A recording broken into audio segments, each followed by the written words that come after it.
Hi guys, Chris with Dragon Systems here again. Today what I'm going to be going over is, as the video title says, what I consider to be extreme cable management. So this is my my dual system build that I've just finished, and I've got a lot more going on here than just monitor, mouse, keyboard, regular speakers. I think when I counted, the final number was like 19 cables going into my workstation machine. But there's nothing I hate more than when you get all your stuff set up and you go to try to do anything. Like, let's say you need to, for whatever reason, you need to access the back of the machine. You've got it way under your desk here, and the cables are just long enough to get where you need them to be to plug into the machine. But you got cables that are, really, you got them tight, and they're like right up against the back of the machine, and you can't access anything. You got unplug this, move that around whenever you want to access anything. And I don't dig that. I've been doing that for a while, and I was tired of that. So I decided to do something different, and I hope this gives some of you guys some ideas as to what you can do with your own setups. So the coolest thing about this, I'm going to demonstrate first on this build. And as far as clean cabling, this cable is not normally here. This is the cable that's actually running the camera that's doing the video that you're watching, because I'm using a Sony Alpha DSLR straight into my computer, and then a separate mic to do the recording. Normally on day-to-day usage, this cable's not going to be here, but it's here right now. So let's take a look at. So the primary thing that I was doing here, let's see if I can, got my monitor over there to kind of try to make sure you can see it right when I do this. So the main purpose of this setup is to be able to do this. So I can pull these out. I've got two of these machines. I've got these massive cable bundles. Like I said, when I counted, this was, I think, 19 cables going into the machine. And I can basically position this thing anywhere in my work area that I want. I mean, it's, let's say I want to, put it to the side right here. I can do that. I can set it by my other table right here, like this. And I can do that while it's, while the machine's running. The other cool thing I can do with the way this is set up is I can have this pulled all the way out like this, and then I can have it sitting here. So let's say I want to work on it, but for whatever reason I want it plugged in simultaneously. How do I do this here? So I can actually have it sitting here open and have everything connected, which is pretty cool. Obviously, it probably seems, if you've never tried to do something like this before, it probably seems simple. When you've got 20 cables laying here and you're trying to get them to be all the right lengths and you're trying to get everything hooked up right, it becomes a little more daunting. Another thing I did with it is when you've got this many cables, and some of these are pretty thick cables. I think my extended length HDMI cables are, let me get this back in view again. I think my extended length HDMI cables are something like equivalent to, I don't know, 2 gauge, maybe 4 gauge. I think maybe 4 gauge diameter wire, which is a pretty beefy HDMI cable. These are not those little, tiny wire, cell phone USB cable thickness type wires. These are really big, thick wires. And one of the things with that is when you have that many things plugged into the back here, it doesn't take a lot to unplug those. So what I actually did to keep this all in line was I put a big screw attach point into one of the screws that holds the power supply in down here. And I've got it actually attached down here, so we don't have cables unplugging whenever anything gets moved. The movement point of the cable is actually down here, so everything plugged into the machine up here is all solidly in place. None of that's going to come out. Man, I wish I could really do this. Let me try. I'm going to try moving the camera. See if I can get that close to do that cable bundle some justice. like I said, I think I counted 19 of them. So let's zoom in here. See if I can.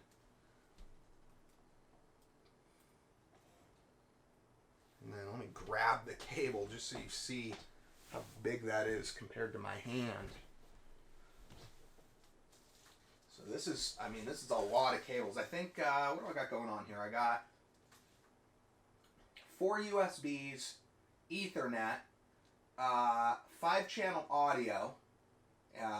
This one I'm running it analog. Let me see if I can actually, oh, you know what? Let's do that. See if I can get this just right. Put that where you can see this here. There we go. Look at that. Okay, so let's zoom out just a little.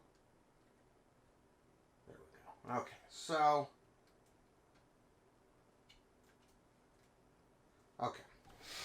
you've got 4 USB cables. These are all, I think, 6-foot extenders.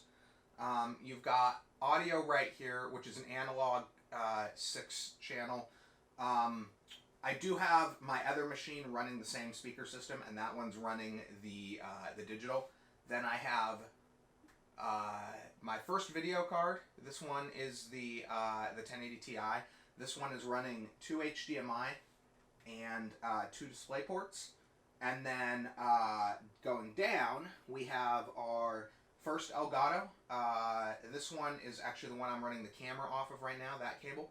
And then we've got our second video card, which is a NVIDIA Quadro K2200. I needed a single slot, reasonably marginally capable card. And that's running a dual link DVI and a DisplayPort. And then moving down, we've got 2 more Elgato cards, 1 more HD60 Pro, and then I've actually also got a 4K 60 Pro, and that is running, the 4K 60 Pro is running my own personal machine. I typically do my my video demos in 1080, so I mean I can record 1080 off the 4K, but my own machine is running 2K, so that's what I usually use that for. This extra cable here is normally the cable that's pre-run to my workstation area for game demos, but I unplugged it right now to use with the camera that I'm doing this recording with. So, let me pull this back out here. Zoom back out. Okay, so, as you can see, there are actually 2 of these machines. The other one doesn't have quite as much length on the cabling, but it's still fairly substantial. So this lets me put these, once I'm done with whatever I'm doing, I can just scoot the machine back under the desk. You do want to hold your cable bundle when you're doing it and make sure you're guiding it where you want it to be. There's a little bit of involvement here, but it's a heck of a lot less than it otherwise would be. And that lets me have both of the machines basically completely out of the way. And you get this cool kind of face-out glass look. I kind of wish I had a little more space so I could actually display these things properly because they are cool cases, but it is what it is. So we pull this one out. Similar setup. And that is actually, that just happened. It just shut off. What happened is that this is why the other one is connected. So that's actually exactly why the other one is connected down here, is because typically stuff likes to come unplugged when you've got this many cables and they're all attached to each other like this. So with the other one, having the attachment point be separate from the power supply, you're not getting stuff unplugged. This one, I wasn't able to do that permanent plug-in setup because of the fact that this one, I occasionally have to swap another machine into this setup. So this one, it needs to be able for me to unplug all this. And this build, because this is only my gaming machine, it doesn't have any of the workstation functionality that the other machine has. It has probably a third, maybe less than a third the number of cables. But unfortunately, without being able to attach them, I guess I could probably rig a modular system, but I haven't gotten that far. And then with this one, I kind of wanted to hide the cables. So this one, I've got a cover over the bundle. The other one, I don't think that would work as well with. With the number of cables in the other bundle, I'm already at the limit of the movability of the bundle. With that many cables, like 19, 20 cables connected to each other, it's kind of hard to... It needs to be able to bend and move with the machine. And it's just, if I tried to cover it, it would make it more difficult with that many cables to do it. And I suspect I would start getting damaged cables. I've had that issue before when I've first experimented with this type of setup with my last, before I put this fancy glass desk and everything in. I had a lot of issues with cables getting damaged and having to replace cables, replace video cables, replace... USB is usually the big one, and then you start getting those random, this device can't be recognized errors. I'm like, and it takes forever to track it down sometimes with the number of items you have here. But the other thing with this is that, so for the build over there, it's just running standard. It's mostly 4K monitors. I think I have 4 4K and a 2K. You can't see it, but it's up there. It's on the wall up above. And they're all generic monitors. They're not high performance. Better focused on me. They're not high performance monitors. They're just high resolution 60 hertz monitors.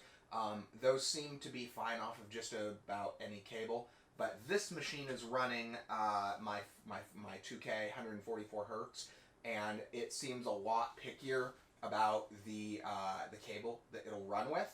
And so for that one, the longest length I can get for that DisplayPort cable is 10 feet. And so by the time you factor in all of this space coming out here, plus the monitor up there, it 10 feet is, this is kind of the limit of it, which is still more than most people's build, but I couldn't do quite the same length. I think the other one I have like 10 feet on it, maybe 6 or 7 feet of actual pull-out space, whereas this one I think I've got like 3 feet, 4 feet, something like that.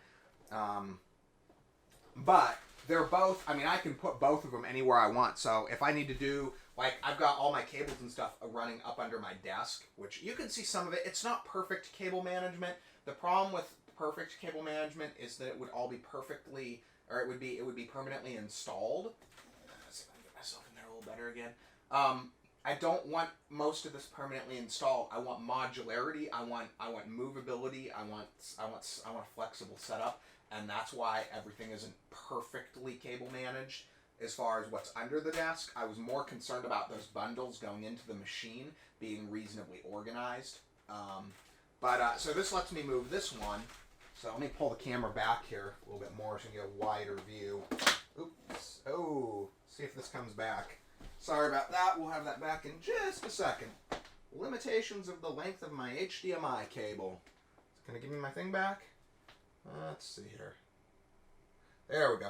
And that is one of the reasons why I have this set up like this. I don't like cable length related limitations. I just, for reasons like that.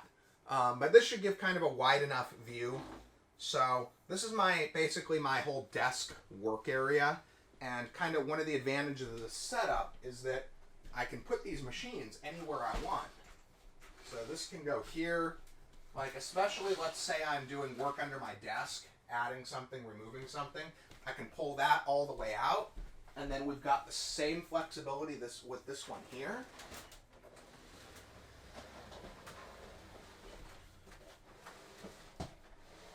And that obviously that gives me the ability to fully access my desk space, all of that.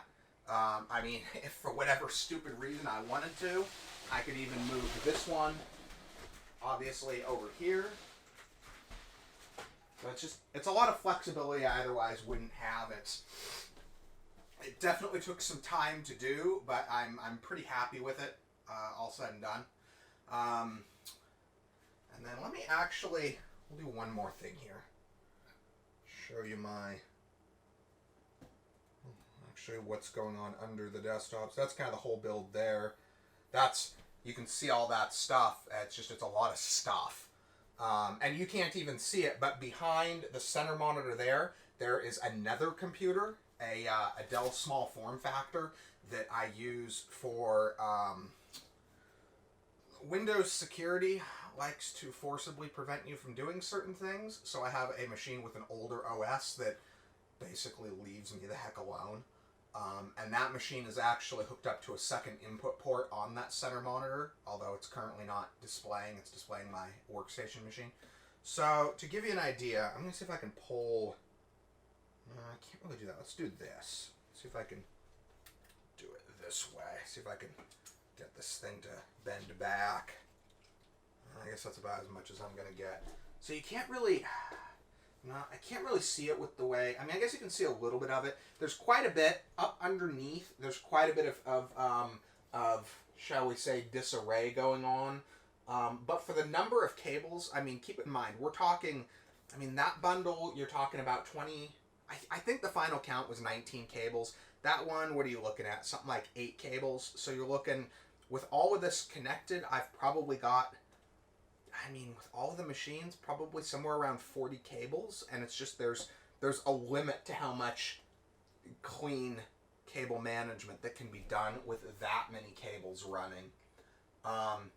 So anyway, I hope you guys enjoy this look at what I'm doing. Now that I've got this whole setup done, it's so much more conducive to... See if I can get myself back in the camera here. There we go. It's a lot more conducive to the type of stuff I'm doing now, so you're going to see a lot more video stuff from me. You should start seeing it just in the next couple of days. It's a lot easier for me to do.